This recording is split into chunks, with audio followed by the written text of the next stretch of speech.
माझं नाव विष्णू हरिभाऊ सरकाळे। माझ्या आईची तब्येत बरोबर नव्हती। मी पहिला आईला घेऊन दवाखान्यामध्ये नांदेडला दवाखान्यामध्ये होतो। नंतर मग बहिणीच्या घरी आणलं।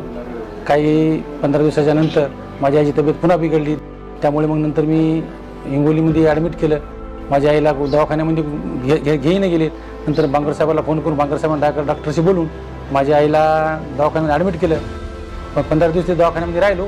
नंतर त्यांनी योजनेमध्ये बसवून दिलं, आर्थिक मदत पण केली।